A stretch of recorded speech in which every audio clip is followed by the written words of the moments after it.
Bismillahir Rahmanir Rahim. Assalamu alaikum wa rahmatullahi wa barakatuh. A very warm welcome to all of you in your English language class. Today our topic is idioms and phrases, and this is lecture number 1 on this topic. This is our learning outcome. At the end of this topic, students will be able to identify and use idioms and phrases effectively. First, we will try to understand what are idioms and phrases. English is a fascinating language. It is colorful and full of expression, and well-written prose can transport you to another world. One such tool that authors usually employ to make their words memorable are idioms and phrases. It is important for us to understand the concept and the correct usage of idiom and phrases. Idioms are a collection of words or phrases which have a figurative meaning that is generally well established and known. So these words can't be taken at their literal meanings. Idioms at times seem grammatically unusual as well. They are a useful tool in linguistics. They add life and color to the prose. It allows the authors to play with words and make it an interesting read rather than straightforward boring paragraphs. Idioms are often used in stories, poems, and even in the spoken words.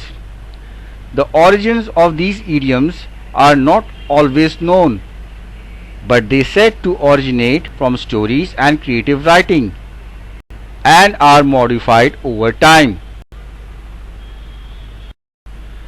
Now some information related to phrase.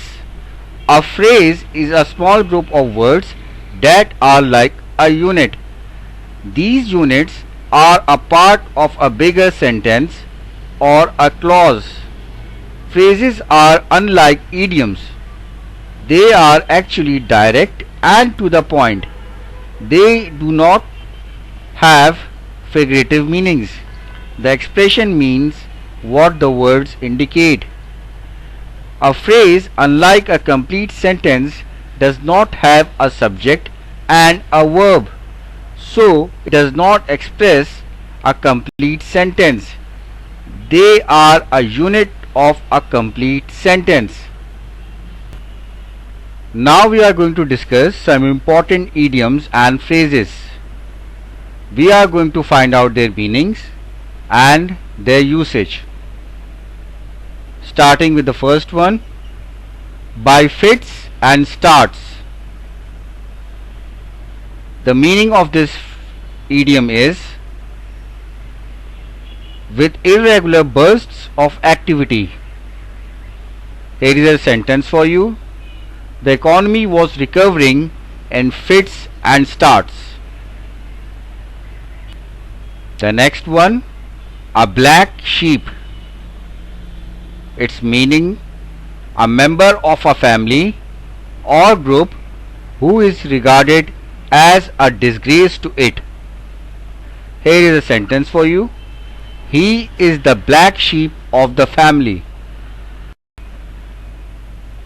The next idiom, to nip in the bud.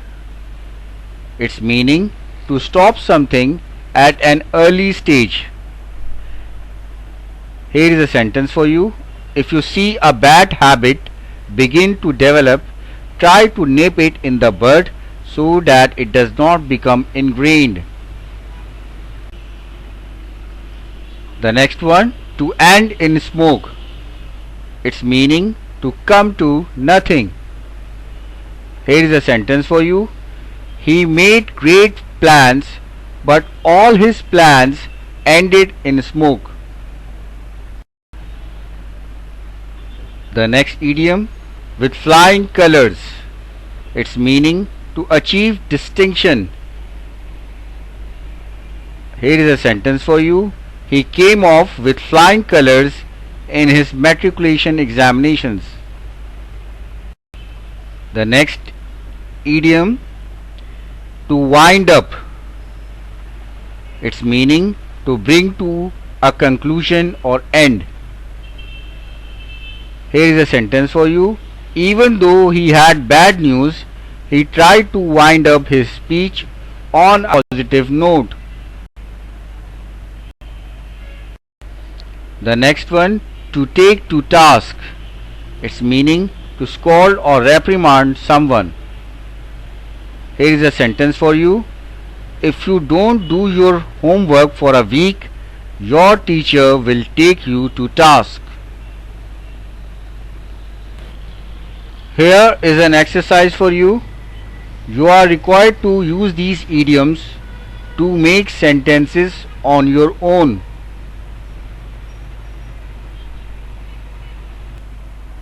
This is your homework for today.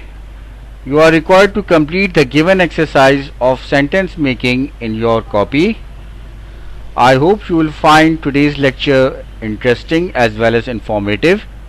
Inshallah, in the next class, we will discuss some more idioms and phrases, their meaning and their usage. Until then, it is Allah Hafiz. Assalamu alaikum wa rahmatullahi wa barakatuh.